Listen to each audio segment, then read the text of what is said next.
Patjetër se cila vizit në Shkodër është e veçantë, është kënaqësi që të rikthehem së bashku me ekipin tim sot në Shkodër dhe falenderoj kryetarin shumë për mikpritjen. Është një qytet që ka dhënë shumë për gjithë shqiptarinë dhe natyrshëm që edhe lidhjet me Kosovën, me gjithë qytetarët e Kosovës, gjithnjë kanë qenë shumë të afërta. Shkodra vërtet e ka ndihmuar Kosovën në momentet më të rënda. Ju e dini që edhe në vitin 1998-99 shumë nga qytetarët e Gjakovës dhe pjesëve të tjera që janë më afër Shkodrës kanë qëndruar këtu dhe qytetarët e Shkodrës kishin edhe zemrat edhe shtëpitë e tyre të hapura në ato momente të rënda.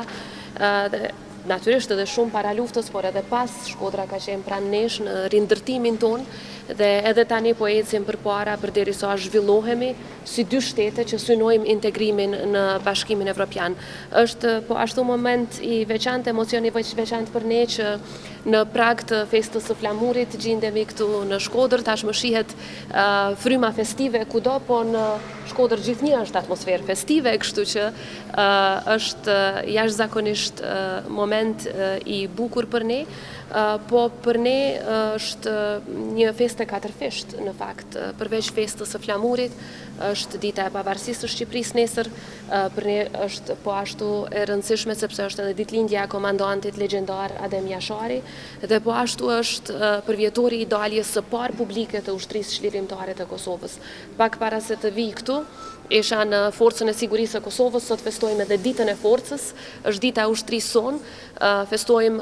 arritjet e jashtëzakonshme të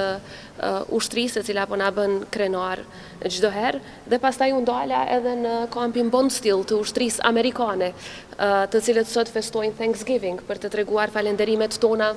edhe për aleatët tanë, sepse si Kosova ashtu edhe Shqipëria qëndrojnë sot të forta, krenare dhe në rrugë të drejtë për integrim në Bashkimin Evropian pikrisht për shkak të mbështetjes së aleatëve. Edhe një herë është kënaqësi e veçantë që të jem sot në Shkodër, do të kaloj momente shumë të bukura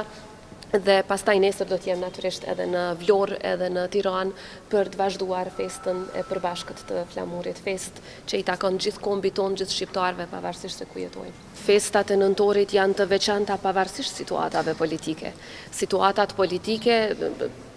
apo kjo me cilën po ballafaqohet Kosova tani për tani, pra përgatitjet për zgjedhjet jashtëzakonshme janë normale në një demokraci. Jam e bindur që sikurse çdo proces zgjedhor, sepse Kosova ka demokraci elektorale jashtëzakonisht të fortë, edhe ky do të shkojë mirë, do të shkojë në rregull, bazuar në standardet më të larta demokratike, nuk shoh asnjë problem. Shpresa ime është që menjëherë pas zgjedhjeve do të kemi konstituim të kuvendit, tani kemi disa qartësime të mëdha pas aktgjykimeve të gjykatës kushtetuese sa i përket periudhave, dhe pastaj shpresoj që të kemi qeveri sa më parë, sepse qytetarët e Kosovës me padurim presin që të merren edhe shumë vendime të tjera të cilat janë në interes Kosovës. Por kjo natyrshëm nuk e ndal festën e 28 nëntorit. Kjo i bashkon shqiptarët kudo që janë, në Kosovë, në Shqipëri, në Maqedoni të Veriut, në Preshevë, Medvegje, Bujanoz dhe në mërgatën tonë të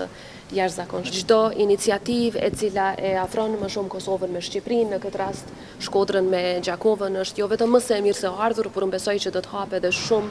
rrugë të tjera përtej asaj fizike gjeografike. Do të hapë rrugë bashkëpunimi në fushën e ekonomisë, në fushën e turizmit, arsimit, kulturës e shumë të tjera, të cilat kishim kënaqësinë të diskutojmë sot bashkë me kryetarin e bashkisë.